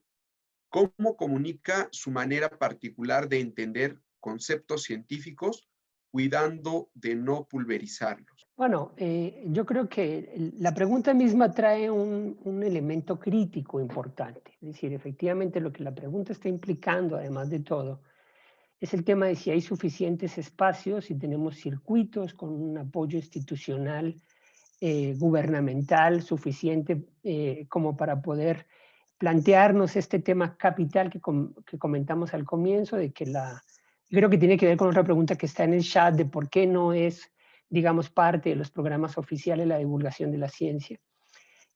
Conecto las dos cosas.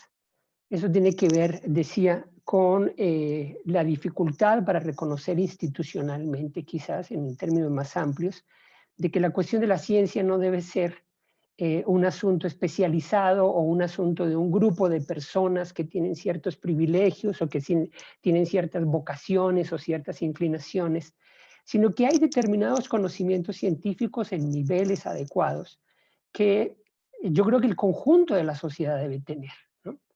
Digamos que la ciencia no sea solamente un elemento propicio en circuitos específicos y cerrados, sino que hay discusiones científicas, conocimientos científicos que tienen que estar en la conversación social.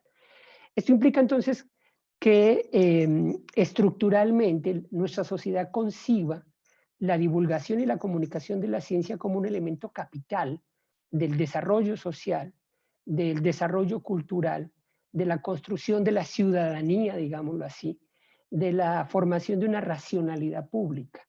Entonces, en ese sentido, creo que efectivamente, en contextos como el nuestro, la comunicación de la ciencia sigue siendo marginal. Esto que decía el maestro Tonda hace un momento, que me parece fundamental, pensar que la comunicación de la ciencia o la divulgación de la ciencia no es solamente un tema de especializaciones, de posgrados, de maestrías, doctorados, sino que cualquier licenciatura debe incluir una parte, un componente, unas asignaturas, quizás una línea transversal que nos enseñe a comunicar el conocimiento.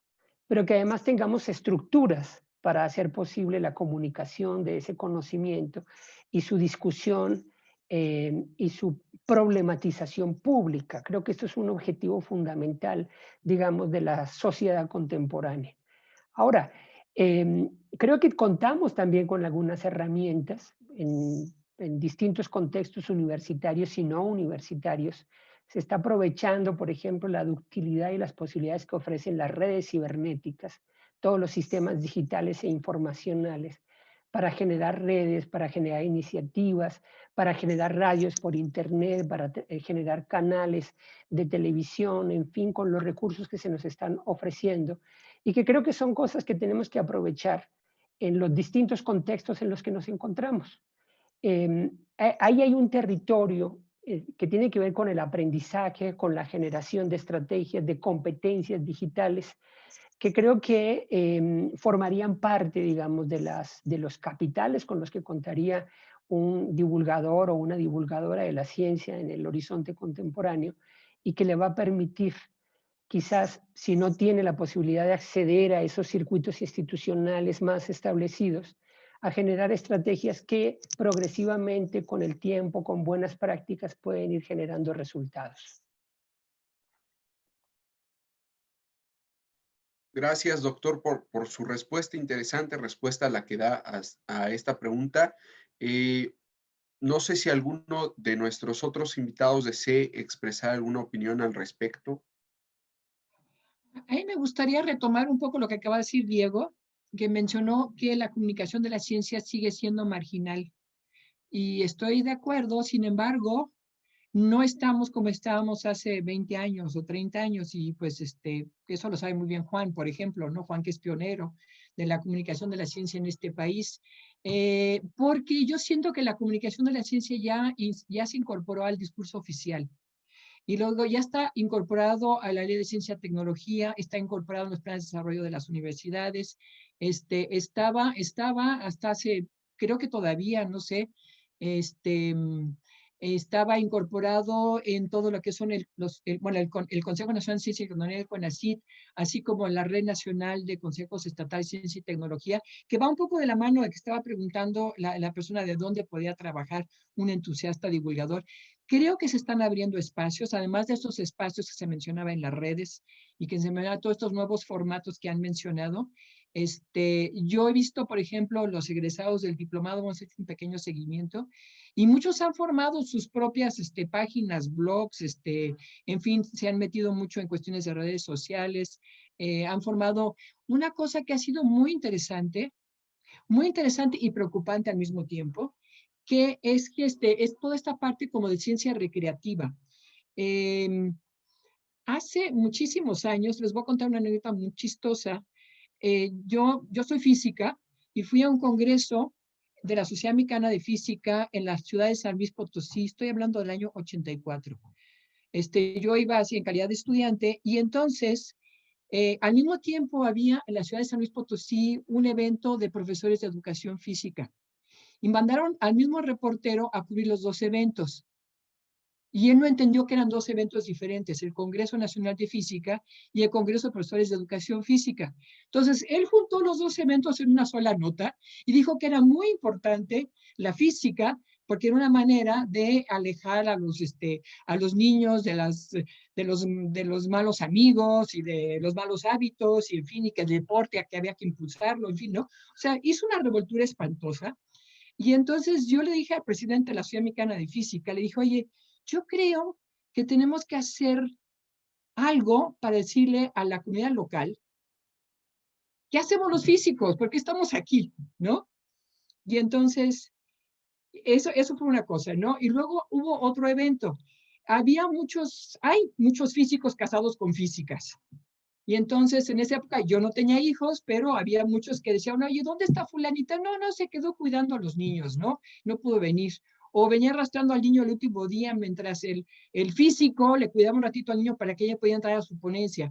Entonces, bueno, estos dos elementos me llevaron a pensar en encuentros de divulgación de la ciencia, inspirado mucho en otra experiencia muy interesante, que es el de Domingos en la Ciencia, que hace todavía la Academia Mexicana de Ciencias, que ya tiene más de 30 años, o sea, tiene una barbaridad de años, que se lleva a cabo, que son actividades como experiencias de divulgación, como esa divulgación, pero como tipo espectáculo, que se llevan a cabo en muchísimas ciudades del país y pueblos, ¿no?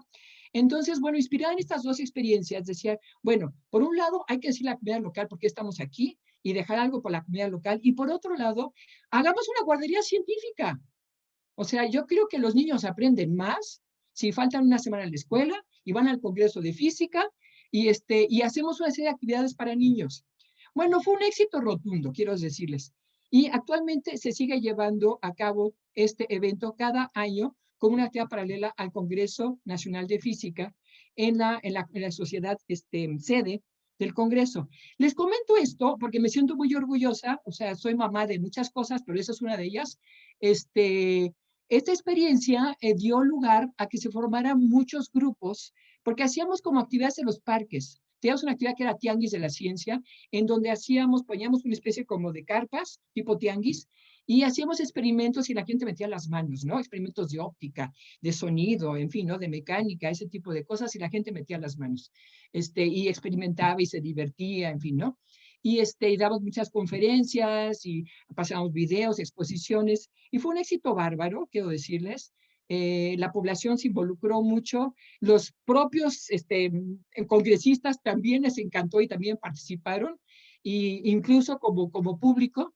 Pero a raíz de eso se empezaron a proliferar grupos de personas que hacían este tipo de talleres de ciencia.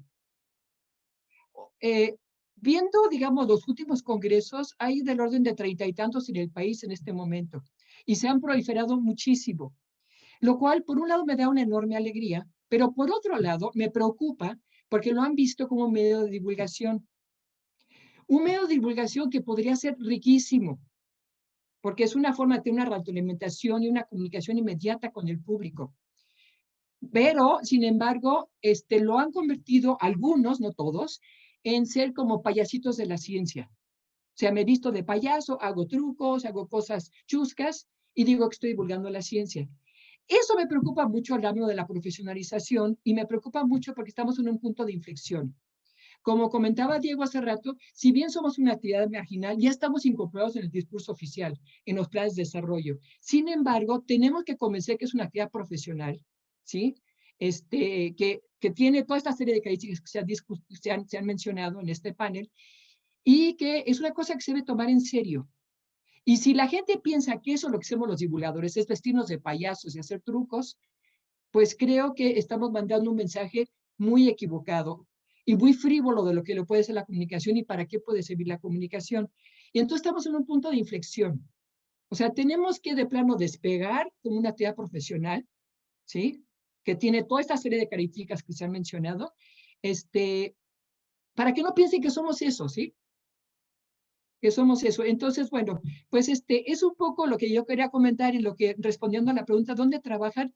Pues creo que se están abriendo muchos espacios, no lo suficientes para lo que requiere la población, no lo suficientes para lo que se requiere en términos de la cultura científica, de cómo incorporar con la ciencia a la cultura general de la población, como se ha mencionado, pero sí veo que sí hay nuevos espacios en los estados. Yo trabajo en la Dirección General de Divulgación de la Ciencia de la UNAM, que tiene serias dificultades de contratación, pero bueno, hay otros espacios en las universidades, en los medios de comunicación, todos estos espacios que se están formando y estos grupos independientes. Entonces, bueno, pues espero haber medio contribuido a la respuesta.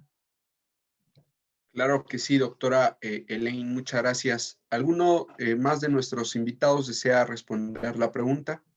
Bueno, yo nada más quería hacer un comentario, ya lo he dicho en otra de las mesas redondas, pero para que se puedan abrir más espacios, si consideramos que es una labor educativa la que realizamos, yo creo que hay una responsabilidad del gobierno de apoyar las tareas de divulgación de la ciencia, ¿sí? Y así como se destina presupuesto a la enseñanza, a la investigación, pues creo que se tiene que destinar un presupuesto para hacer actividades de divulgación de la ciencia, ¿no? Entonces creo que esa parte es la que también posibilitaría el que muchas personas de las nuevas generaciones pues tengan nuevos espacios en todas las áreas de divulgación de la ciencia. Nada más eso.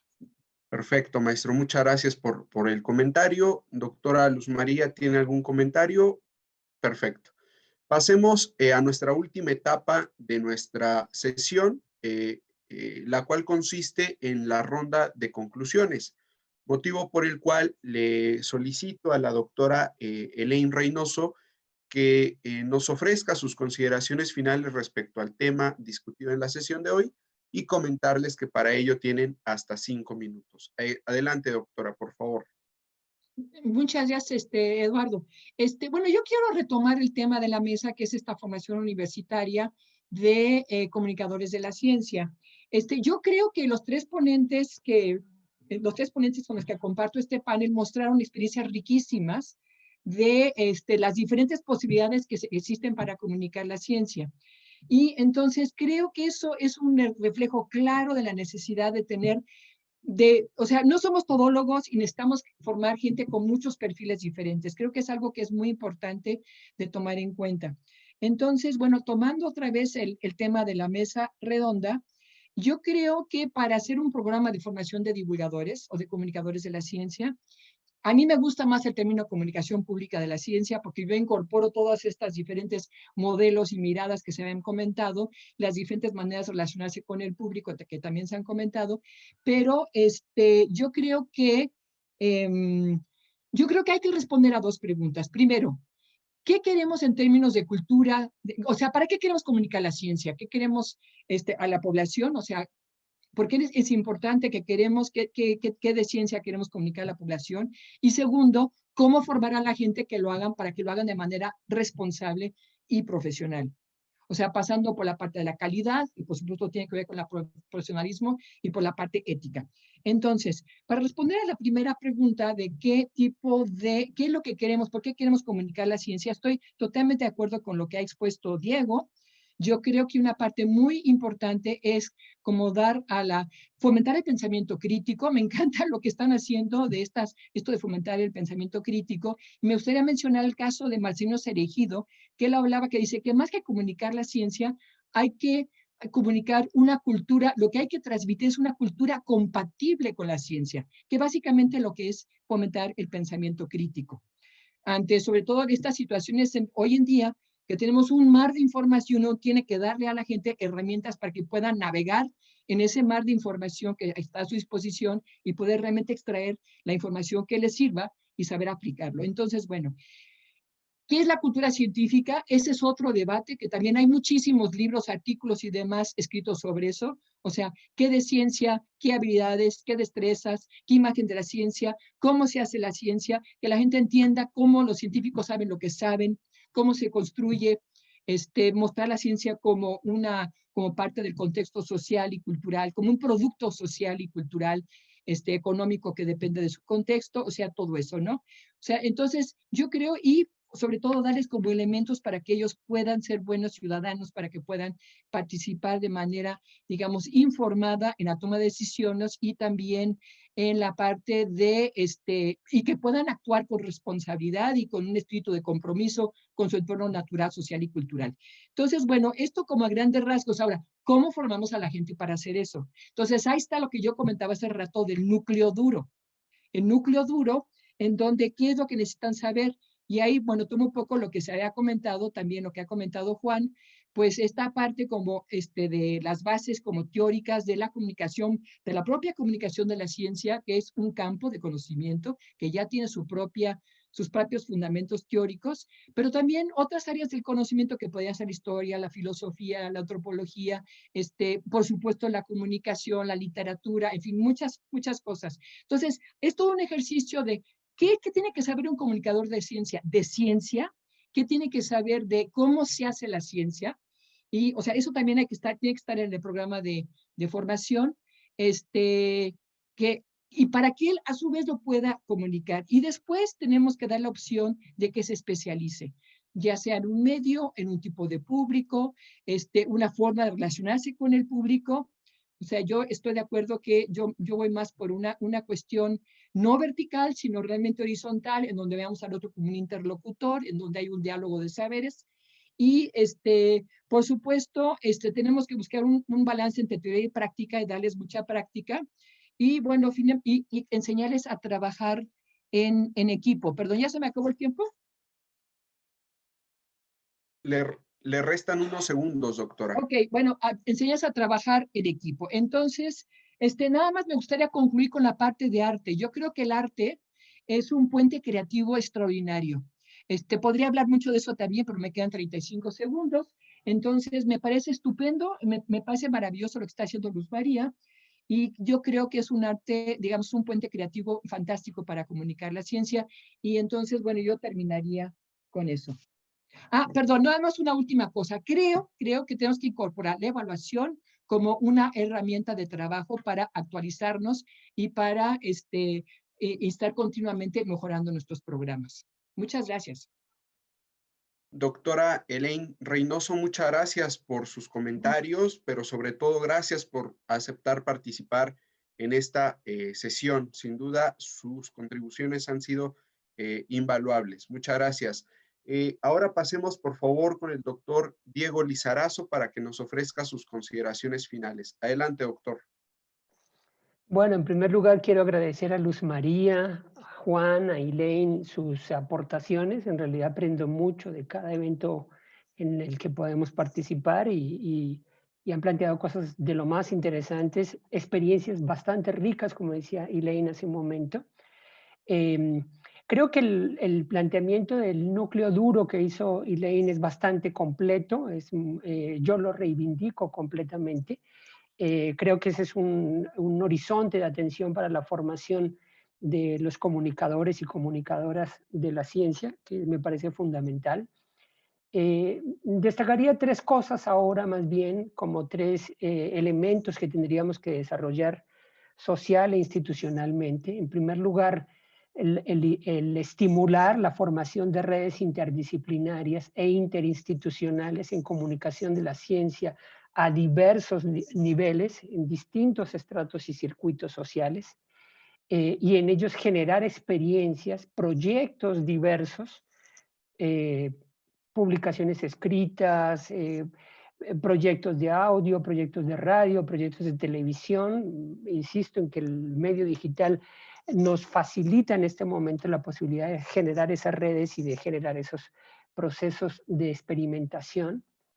El otro tema que me parece crucial y que fue el que tocó Juan y con el que estoy totalmente de acuerdo es el tema de la formación transversal en comunicación de la ciencia, que incluso podría empezar desde los últimos años de la prepa en el nivel y con las condiciones específicas de ese nivel de formación, pero creo que debe ser transversal a la formación universitaria sin lugar a dudas. Esto sería una aportación muy importante para estimular y potenciar el conocimiento, la apropiación, como decía Elaine, de la ciencia en la sociedad y en la cultura contemporánea.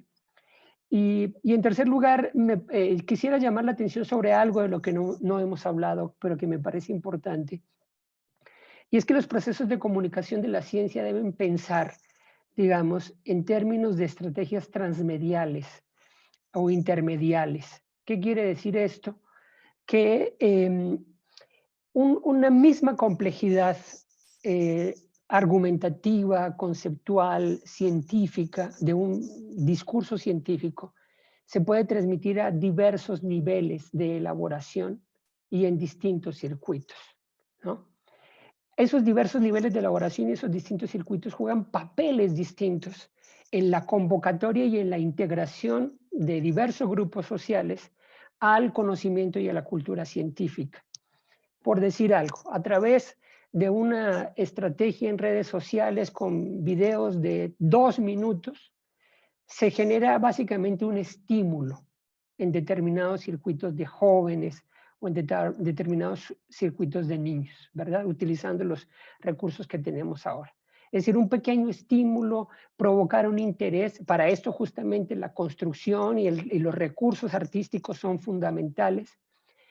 Punzar, digamos, Roland Barthes decía, ejercer el puntum, ¿verdad? Como picar a la persona. Hay algo en el discurso y en la manera en que uno lo elabora, en las metáforas visuales, en la narrativa, que pueden picar a las personas y mostrarles que eso que parece muy abstracto, algo tiene que ver con su vida, con sus intereses, con sus expectativas, ¿no? Entonces ese es un primer nivel. En la medida que se logra esto, se puede pensar en una suerte de relevo mediático, una transmedialidad, donde se pasa a otro formato, donde se dan más elementos, más recursos y más posibilidades. Probablemente quien fue punzado por este primer mensaje llegue a otro circuito y acceda a otra clase de textualidad más compleja, en un proceso, digamos, de relevos en el que finalmente quizás esta persona, después de un determinado tiempo, de una serie de trayectorias, termina leyendo un artículo de divulgación, ¿no? Y ya la lectura de un artículo de divulgación es una aproximación mucho más compleja que apela a una racionalidad más rica, a unas competencias de lectura muchísimo más sutiles y afinadas. Y ahí se va generando, digamos, en realidad una secuencia y unos procesos de complejización y de integración progresiva. Y esto puede pensarse no solamente en términos de cómo ir actuando sobre individuos específicos, sino también sobre grupos y sobre comunidades tanto escolares como sociales y culturales en distintas condiciones. Bueno, en fin, quiero agradecerles mucho la invitación y particularmente que la UAM esté abriendo estos espacios y nos hospede para tener esta clase de conversaciones, y muchas gracias a todas las personas que estuvieron presentes en esta conversación. Les mando un abrazo y un saludo. Muchas gracias. Doctor Diego Lizarazo, infinitas gracias a usted por su participación en esta novena sesión de estos miércoles de divulgación de la ciencia. Ahora, por favor, le solicito al maestro Juan Tonda que nos ofrezca sus conclusiones respecto al tema de esta sesión. Adelante, maestro.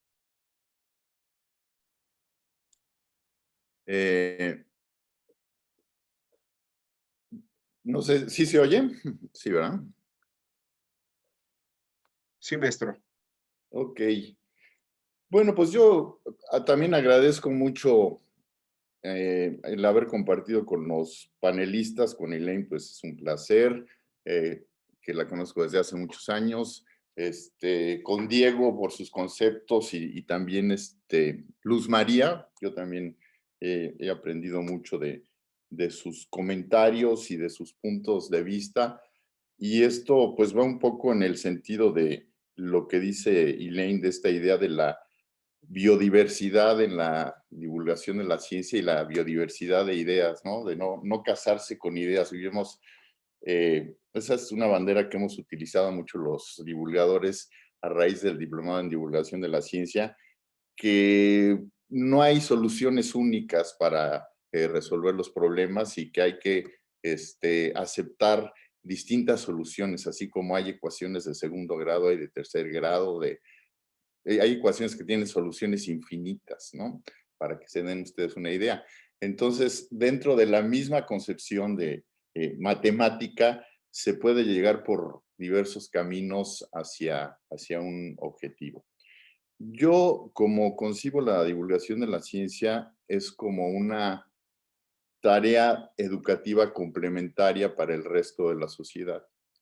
Entonces, si nosotros pensamos que todos nosotros que estamos en las universidades llegamos a una licenciatura, una maestría, un doctorado, bueno, pues hay que ver en el resto de la población qué educación reciben fuera del ámbito escolar, ¿sí? O sea, ¿cuál es esa educación?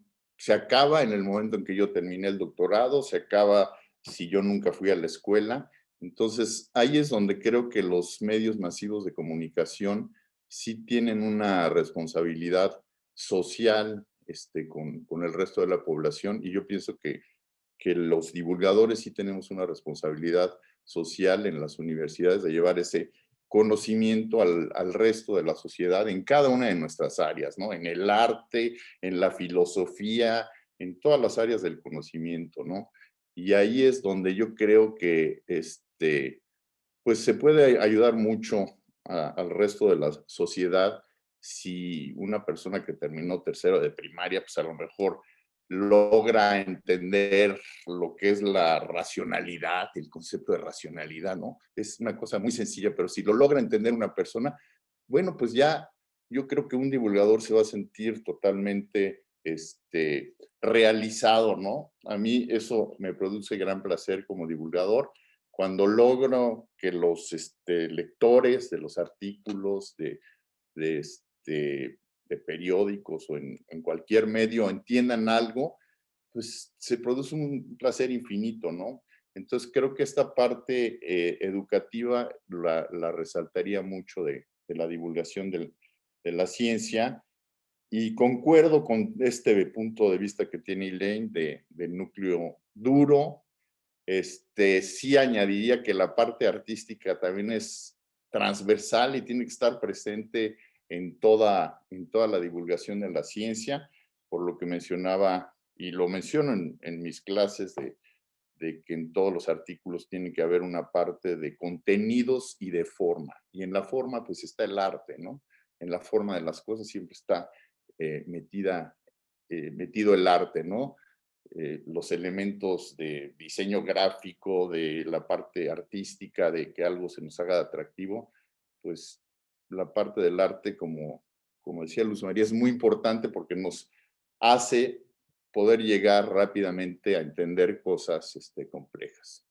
Entonces eso es lo que yo nada más les diría. Muchas gracias a todos. Maestro Juan Tonda, gracias a usted por su participación y los comentarios realizados para la discusión de este tema. Doctora Luz María Sánchez, por favor, sus consideraciones finales respecto a esta sesión. Bueno, pues yo solamente quisiera quizás incidir en la importancia de los procesos de arte y ciencia y en específico del arte dentro de estos procesos complejos para poder explicar, si se quiere, o exponer de alguna manera cuestiones muy complejas a una población mayor. Coincido en que la parte de la forma es importante, pero estamos hablando de esta tendencia que ha habido en los espacios de investigación y creación a nivel internacional desde hace varias décadas, donde no es solamente el artista que se integra como una especie de facilitador de la forma, sino que se integra a los procesos complejos de la ciencia para poder llegar a distintos conocimientos que quizás un científico solo en su laboratorio no llegaría y que por supuesto un artista solo en su estudio, sin el acceso a los laboratorios y a conocer de cerca los procesos complejos, no sé, imagino en el ámbito de lo biológico, de la física, etcétera, tampoco llegaría a comprender. En algún momento el mismo John Cage lo decía en la tercera década del siglo pasado, donde comentaba que era importante que los artistas tuvieran acceso a la tecnología para poder experimentar con ella y llevarla hasta los extremos, ¿no? Y en ese mismo sentido creo que estamos en un momento paralelo donde es importante que también los creadores tengan acceso a la tecnología y a los laboratorios para poder llegar a articular nuevos discursos también. En ese sentido, la transdisciplina es muy importante. Los artistas que trabajan desde las universidades, y lo digo por los artistas que trabajan en la Universidad Autónoma Metropolitana y en la UNAM también, están acostumbrados a trabajar de manera ya no fuera de su disciplina, ya no es una única disciplina la que se utiliza para elaborar este tipo de cosas complejas, sino que requieren de la colaboración con especialistas de otras disciplinas diversas, ¿no? Tanto las ciencias sociales, las humanidades, las ciencias duras y las ciencias sociales, ¿no? Entonces eso es muy interesante.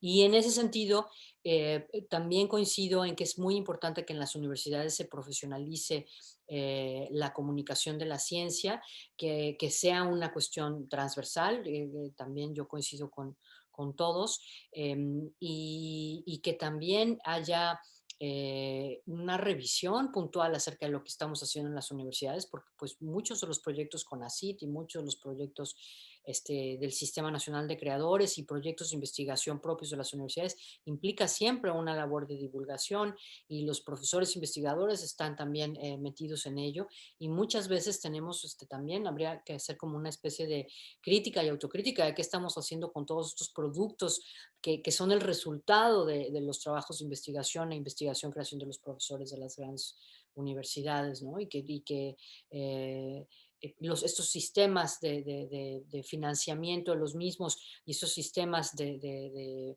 clasificación de los mismos muchas veces nos lleva a que ni siquiera conocemos cuál es la producción real de lo que estamos haciendo a nivel global, ¿no? Y creo que ahí cada profesor y cada investigador es también un divulgador de sus propios los conocimientos que está generando, y eso sería también muy interesante integrarlo en la discusión. Pero volviendo a los medios de comunicación, yo solamente diría, las universidades en este momento están en una situación privilegiada, todas aquellas que tengan medios de comunicación operando, como en este caso tenemos One Radio, TV UNAM y Radio UNAM, y mencioné el caso de la Universidad de Guadalajara, etcétera, porque de alguna manera escapan de una serie de criterios monetarios y de presupuesto que están afectando los medios públicos en nuestro país, y por lo tanto deberíamos también considerar que estos medios requieren que esta profesionalización llegue a todos estos espacios y que se utilicen de la mejor manera, porque es uno de los nichos, por así decirlo, de la posibilidad de la divulgación de estos conocimientos a una población mayor. Es decir, no olvidemos que todas las universidades, muchas de ellas tienen medios de comunicación habilitados para ello, con todos los equipos profesionales, tanto humanos como técnicos y de herramientas, y que tendríamos que empezar a pensar en esa articulación hacia adentro también de las universidades, y más si estamos viendo el cruce de caminos tan complejo en el que nos encontramos, tanto por los tiempos, las tecnologías, las nuevas generaciones, como por los tiempos políticos que está pasando en nuestro país y en general el mundo entero con estos problemas que tenemos de salud y que van a afectar y están afectando todos los espacios, ¿no?, presupuestales, ¿no? Están revirtiendo las prioridades. Entonces, yo lo dejo así como una serie de cuestiones al aire para poder continuar la conversación. Doctora Luz María Sánchez, muchas gracias por su participación en esta 9ª sesión de los miércoles de divulgación de la ciencia. Como muestra de agradecimiento a la participación de nuestros 4 panelistas del día de hoy, la Universidad Autónoma Metropolitana y la Sociedad Mexicana para la Divulgación de la Ciencia y la Técnica les estaremos haciendo llegar a sus correos electrónicos una constancia similar a la que ustedes pueden observar en pantalla, la cual me voy a permitir darle lectura. La Universidad Autónoma Metropolitana y la Sociedad Mexicana para la Divulgación de la Ciencia y la Técnica otorgan la presente constancia a la doctora Elaine Reynoso Haines por su participación como ponente en la 9ª sesión de Jornada de Divulgación Científica UAM Somedicit, miércoles de divulgación de la ciencia, con el tema la formación universitaria de los comunicadores de ciencia profesionales. Firman la constancia el doctor Joaquín Flores Méndez, quien es coordinador general para el fortalecimiento académico y vinculación de la UAM, y el doctor Ernesto Márquez Nerey, quien es presidente del Consejo Directivo de la SOMEDICIT 2020-2022. Ciudad de México, 13 de enero de 2021. Les muestro también la constancia que estará recibiendo el doctor Diego Lizarazo Arias, el físico Juan Tonda Mazón y la doctora Luz María Sánchez Cardona. Nuevamente, muchas gracias a nuestros 4 panelistas por haber participado en la sesión de hoy, por habernos ofrecido tan nobles y tan destacados comentarios. Sin duda alguna ha sido una sesión, al igual que las anteriores, de las cuales nos vamos muy contentos porque hemos aprendido mucho y nuevas cosas sobre la divulgación de la ciencia, pero sobre todo agradecemos infinitamente a nuestros espectadores quienes nos siguen semana tras semana en esta jornada de divulgación de la ciencia organizada por la UAM la SOMEICIT y el proyecto de divulgación científica de la Unidad Xochimilco. Y finalmente les realizamos una invitación a que nos acompañen el próximo miércoles 20 de enero a las 17 horas, en las cuales tocaremos o abordaremos el siguiente tema: la evaluación del impacto de la divulgación de la ciencia. Sin más, les deseo una excelente noche y muchas gracias a todas y a todos. Hasta muy pronto.